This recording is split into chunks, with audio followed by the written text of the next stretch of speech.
What's going on, everyone? Trust the Buzz here. If you're new to the channel, I make daily Charlotte Hornets content. So if that interests you, make sure you go ahead and hit that subscribe button down below. If you cannot tell by the thumbnail title of this video, in today's video, we're going to be talking about Carolinas in general, because I feel like the Carolinas are being disrespected. And by that, I mean, we have just the lack of competency with the Charlotte Hornets, but also we have the lack of competency with the Carolina Panthers. And I actually want to talk about it on this channel just because the two relate so well, even though one's owned by David Tepper and the other one's owned obviously by Michael Jordan.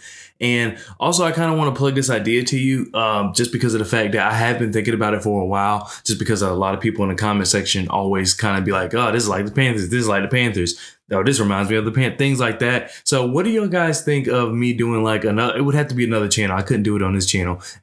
But what do you guys think of me doing like a channel where I talk about all sports in the Carolinas? So I cover college football, college basketball, and it would be like in a podcast way. So where like every week I break down every game from every sport, you know? So just let me know what you think of that. But anyway, let's go ahead and get into the video. So the reason I wanted to make this video, because the Panthers are 0-2. The Charlotte Hornets are probably going to be 39-42, or what is it? 39-41, I think.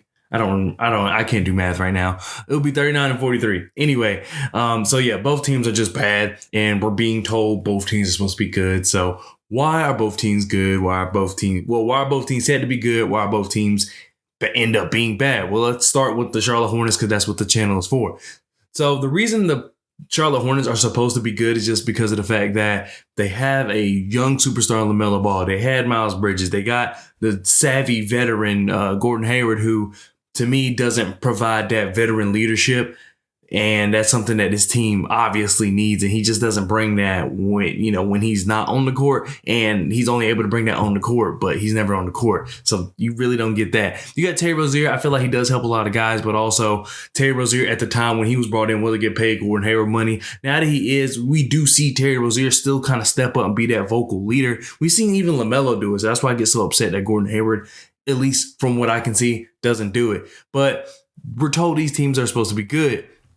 And I get it. There's a lot of talent on the Charlotte Hornets. You got Kelly Oubre. You also got Cody Martin. You got Jalen McDaniels. You got PJ Washington. We have young guys, James Bouknight, things like that. A lot of just talent all over the place. However, we do not know how to use the talent. And some you can blame James Borrego, because I'm the reason I say not Steve Clifford is just because of the fact he hasn't got his hands on the team yet, but like at least in the public eye. So you can blame James Borrego and say, oh, well, he's the reason we lost, 2 straight playing games. You could say that, oh, he, took forever to play LaMelo. He doesn't play the young guys. Like James Bouknight should have got time. Kai Jones should have got some time. And I can kind of agree with you to an extent, but at the end of the day, it all comes to the front office. Regardless of the coaching, regardless of just the players on the team, at the end of the day, it comes down to the front office. And the front office just, I don't know what their deal is. I feel like they're running it in an old school type of way. And you can do that when you're the Spurs. You know what I mean? And even the Spurs, as you see this season, they punt the season. They're like, hey, we have a young star, possibly in Keldon Johnson, who I think is amazing. And then what we're going to do is get rid of everybody else and then grow. And we can trust the San Antonio Spurs to develop their players and grow and be a good team. Now, will it be under Pop? Probably not. Like Pop probably won't be able to see the end of this project unless he really wants to. And who's to stop him? You know what I mean? Charlotte Hornets are acting that way. However, they do not have Pop. They do not have the front office reputation of just being this team that everybody is going to copy. So the San Antonio Spurs, what they do, it may be old school, but everybody is taking bits and pieces of what the San Antonio Spurs are doing, and then maybe kind of revamping it for the new era. And then the San Antonio Spurs were able to realize, hey, we can still do things our way, but let's kind of adapt a newer version. So instead of kind of just getting all these guys, let's start moving guys around to see what we can get. There's no reason to not, tank. Basically, the San Antonio Spurs, you could tell for the last few years, have just been like, we're not going to tank. And that has been something, I'm not going to say is new, but it's something that's like, you can be proud of if you're tanking. You know what I mean? San Antonio Spurs have been a team that's like, we're not going to do that until now. And they understand like, hey, that's what we need to do. We kind of like, we own up to it. But they're also good enough to be like, let's tank and then let's rebuild. We don't get many free agents, just like the Charlotte Hornets, but our front office, our structure is just so close knit that we're able to just build these guys up as players, as people, and then that's how you end up winning multiple championships. I wouldn't be surprised if in 10 years you see the Spurs back in the Western Conference Final, even before 10 years. You know what I mean? That was just a long estimation. Wouldn't be surprised if we see them in 5, 6. Like, I wouldn't be surprised if they're in the Western Conference semifinals and they lose a game-winning shot on the Game 7, and they were just that close. You see what I'm saying? The Charlotte Hornets act that way, as in, all right, we're just going to continue doing things our way. We're going to keep doing things our way. But your way has never worked. Never worked. The only thing I will say about this regime over like past regimes with like Rich Cho is the fact that I think Mitch Kupchak is a very, very good drafter. However, they do not know what to do with the talent once they get it, and that's extremely frustrating.